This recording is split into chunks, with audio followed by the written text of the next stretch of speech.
The fourth industrial revolution is fast approaching. Well, some people say it's already here, and it's vital to develop skills to prepare for the job market into the future. Now, PwC and UNICEF have partnered globally to help 1.8 billion young people in different parts of the world to transition from school to work by 2030. The young people are going to be equipped with the relevant skills for the job market. PwC Southern Africa CEO Dion Shango is joining us now to talk more about this. Dion, good morning. Thank you very much for your time. I mean, it's a very beautiful kind of initiative, just reading about it in order to boost youth skills and work mentorship opportunities in the country. But it's part of a global initiative. Correct. Good morning, and good morning to all your viewers, Dan. That is 100% correct. Last year in October, we announced what is essentially a $3 billion investment globally as PwC, as a network, as part of our contribution to those societies in which we have a presence or a footprint, to really try and address the skills mismatch that we see today between, those skills that people possess and those skills that will be required for a future or much more digital economy around the world.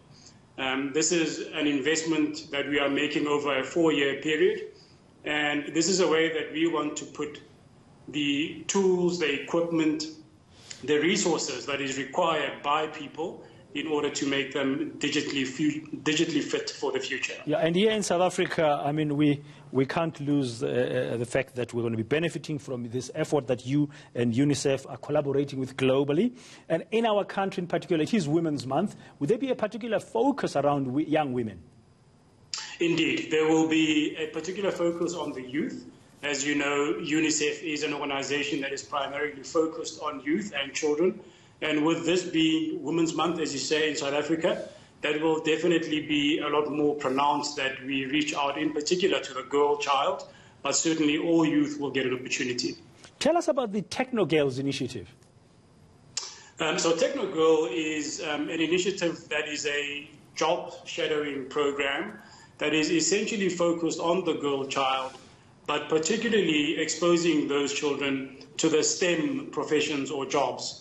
As you know, STEM are those jobs that are highly, highly underrepresented from a gender and a female perspective. And certainly this is a problem we have to address urgently as a country to ensure that many more girls and young women are exposed to the STEM professions and the STEM industries in our country. Yeah, as the head of PwC Africa, you and UNICEF and several other stakeholders were involved with the likes of Techno Girls and other programs. You're going to be taking part in a dialogue, I understand, on the 26th of this month. What will your message be to those young people who will be listening to that dialogue? Certainly. Well, essentially, the way I see it, Dan, is that the COVID-19 pandemic has actually accelerated the need for us to address the skills mismatch that we have, not only on the African continent, but indeed in South Africa as well. We know that youth unemployment is a significant challenge in our country, and this is quite tragic when you think about the fact that Africa as a continent is actually blessed with this demographic dividend of having the youngest population of all continents in the world. And so this is something we should be leveraging much more as an opportunity, because Africa, with that youngest population, will be expected to provide the lion's share of human productivity in the future, in light of the fact that other continents and other parts of the world actually suffer from a problem of aging populations. So what does this mean for the youth? It means that now is actually the best opportunity ever to actually upskill oneself and make sure that one is ready for this fourth industrial revolution and this future that will be much more digital in how we participate in economic activity on our continent. Yeah, Dion, lots of times we speak to young people. We've just gone through June, which was Youth Month in South Africa, and some of the cries include lack of access to appropriate platforms and information by young people. They don't know where to go. And some of those who got ideas and want to start some entrepreneurship of sorts, they also battle there. Will this program assist our young people getting the right access to the right information, and also those who want to be entrepreneurs to do the right things?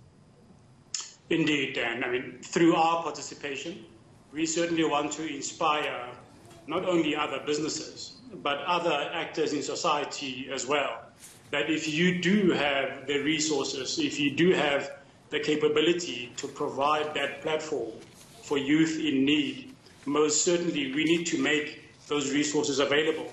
I think that this is a societal problem. This is a problem that no one entity, organization, or actor in society can resolve on their own. This is an era of collaboration, partnering, working together with government and other stakeholders in order for us to ensure that we address an issue that really will be critical for the sustainability of our country in future. Thank you very much. That's Dion Shango, Chief Executive of PwC Africa, talking to us about this beautiful global collaboration that South African youth are going to also benefit from. We'll have to watch it and track it and see what progress is made. We need real results, partner. I mean, there have been so many global, national, regional, continental youth programs, and Africa is a very youthful country, as we know. Look at us, you know, young people at the forefront, and the future belongs to them. So we have to do everything possible to empower them with the right skills. So and it's beautiful. Many of them set back by COVID-19, so we'll see what the impacts of that will be to those efforts as well. But great that something starts at this stage. Speaking of young people,